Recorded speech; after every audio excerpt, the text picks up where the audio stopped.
السلام علیکم ورحمۃ اللہ وبرکاتہ۔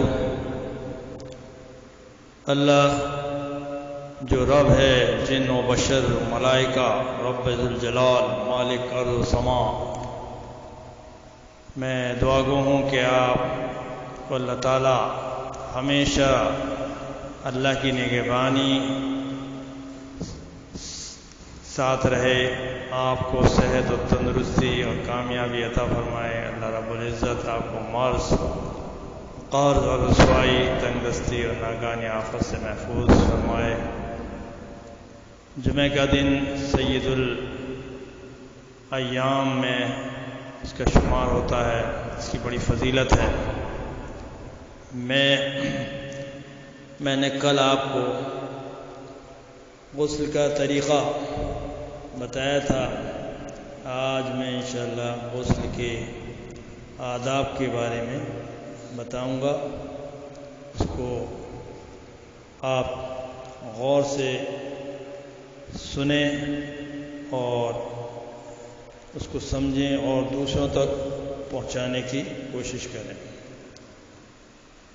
میرا چینل قاری حفیظ الرحمان کے نام سے ہے، آپ سبسکرائب کریں، شیئر کریں اور لائک بھی کریں۔ جزاک اللہ فی الدارین خیر الجزا۔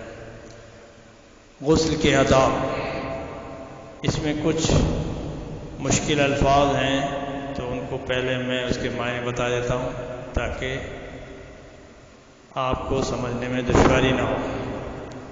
عیدین، چھوٹی اور بڑی عید دونوں عید ہیں۔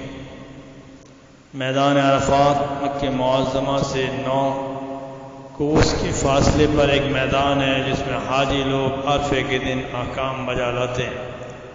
عرفہ ماہ ذی الحجہ کی 9ویں تاریخ، جس روز مسلمان حج کرتے ہیں۔ عرفے کے دن کی بہت بڑی فضیلت ہے۔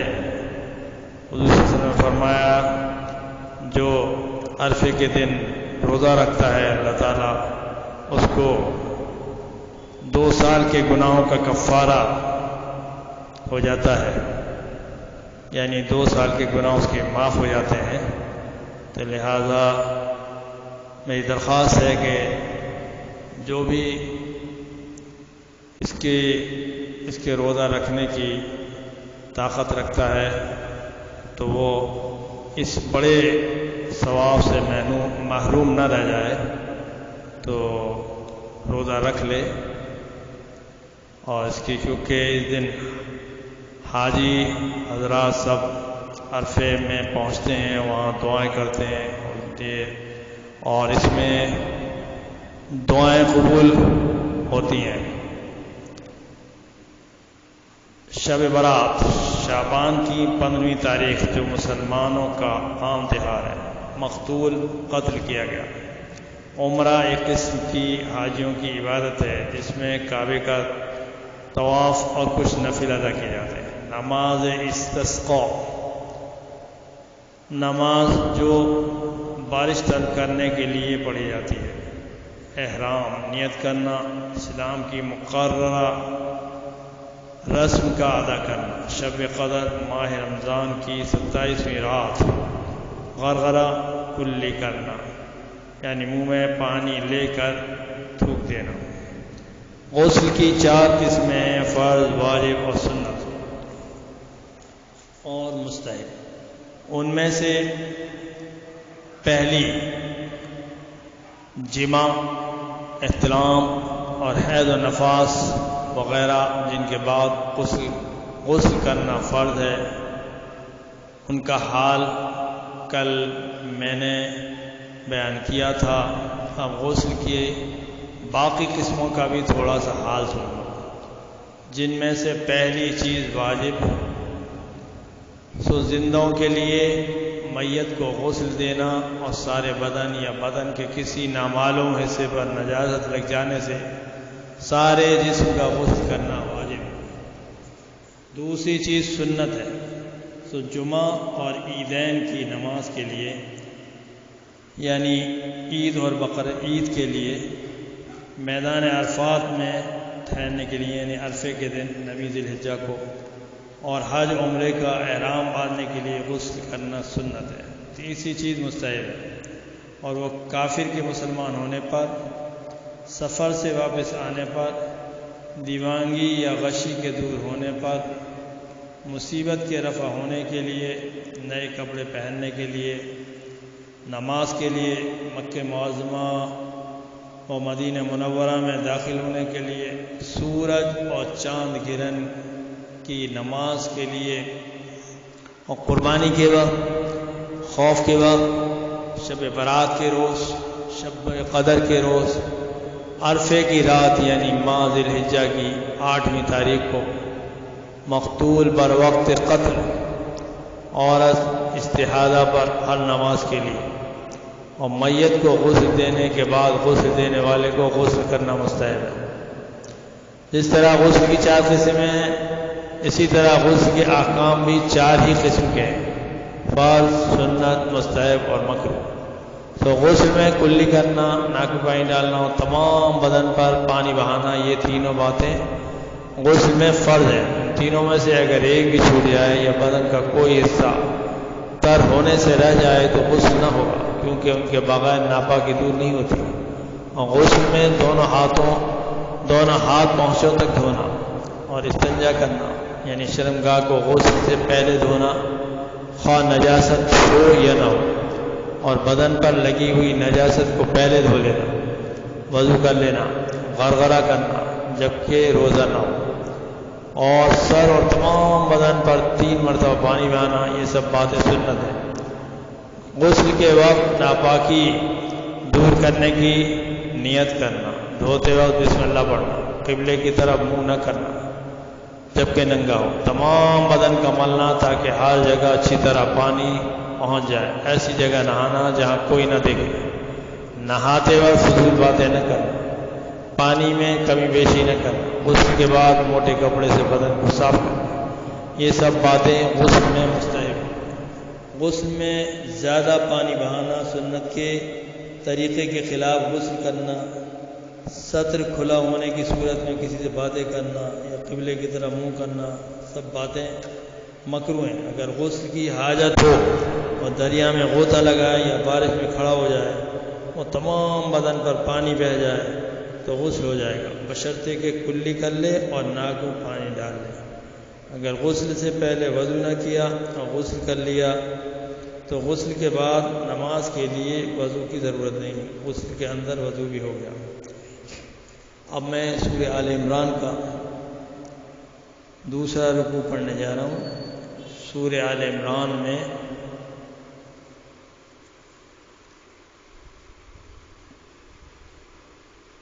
200 آیتیں ہیں اور 20 رکوع ہیں، اور سورہ آل عمران مدنی سورت ہے، سورہ بقرہ بھی مدنی سورت ہے اور سورہ آل عمران بھی مدنی سورت ہے۔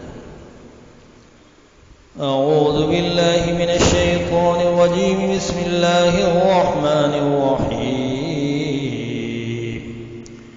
ان الذین کفروا لن تغنی عنهم اموالهم ولا اولادهم من اللہ شیئا واولئک هم وقود النار كدأب آل فرعون والذين من قبلهم كذبوا بآياتنا فأخذهم الله بذنوبهم والله شديد العقاب قل للذين كفروا ستغلبون وتحشرون إلى جهنم وبئس المهاد قد كان لكم آية في فئتين التقتا فئة تقاتل في سبيل الله وأخرى كافرة يرونهم مثلهم رأي العين والله يؤيد بنصره من يشاء إن في ذلك لعبرة لأولي الأبصار زين للناس حب الشهوات من النساء والبنين والقناطير المقنطرة من الذهب والفضة والخيل المسومة والأنعام والحرث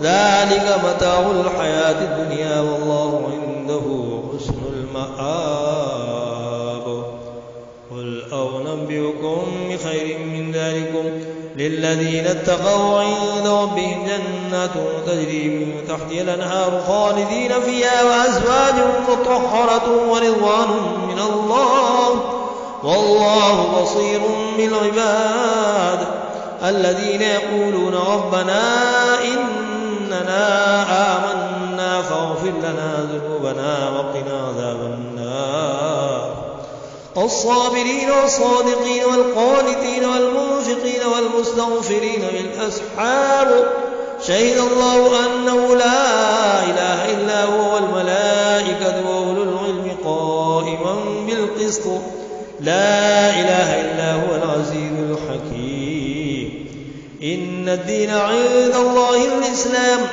وما اختلف الذين أوتوا الكتاب إلا من بعد ما جاءهم العلم بغيا بينهم ومن يكفر بآيات الله فإن الله سريع الحساب فإن حاجوك فقل أسلمت وجهي لله ومن اتبعني وقل للذين أوتوا الكتاب والأميين أأسلمتم فإن أسلموا فقد اهتدوا وإن تولوا فإنما عليك البلاغ والله بصير بالعباد صدق الله العظیم.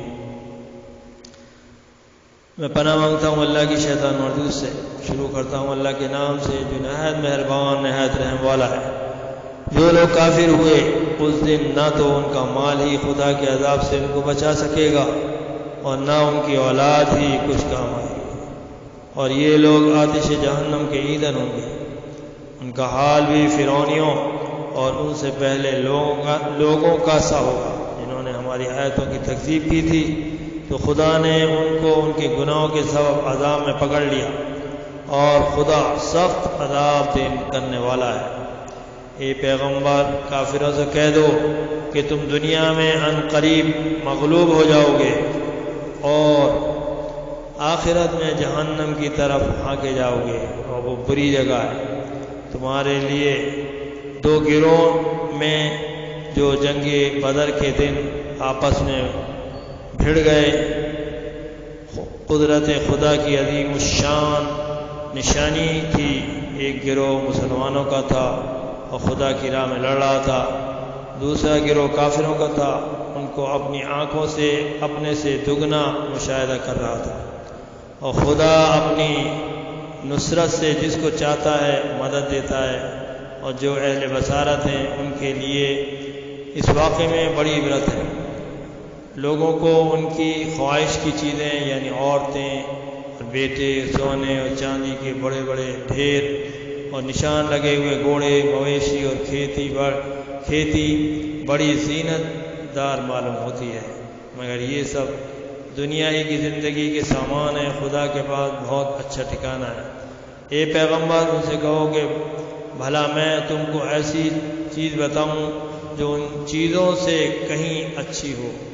سنو، جو لوگ پرہیزگار ہیں ان کے لیے خدا کے ہاں باغات یعنی بہشت ہیں جن کے نیچے نہریں بہہ رہی ہیں، ان میں ہمیشہ رہیں گے.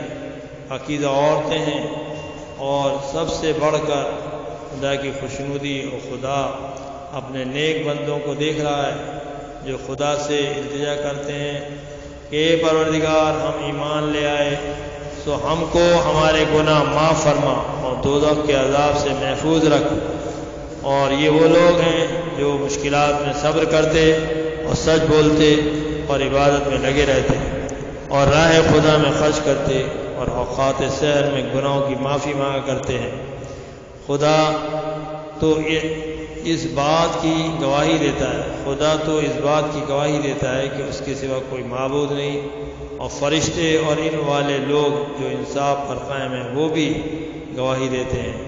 اس غالب حکمت والے کے سوا کوئی لائق عبادت نہیں ہے. دین تو خدا کے نزدیک اسلام ہے، اور اہل کتاب نے جو اس دین سے اختلاف کیا تو علم حاصل ہونے کے بعد آپس کی ضد سے کیا. جو شخص خدا کی آیتوں کو نہ مانے تو خدا جلد حساب لینے والا اور سزا دینے والا ہے.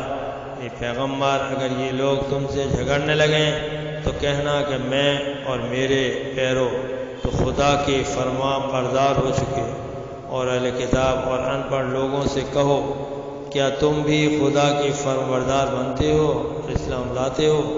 اگر یہ لوگ اسلام لے آئیں تو بے شک ہدایت پالیں، اور اگر تمہارا کہا نہ مانیں تو تمہارا کام صرف خدا کا پیغام پہنچا دینا ہے۔ خدا اپنے بندوں کو دیکھ رہا ہے۔ وآخر دعوانا الحمدللہ۔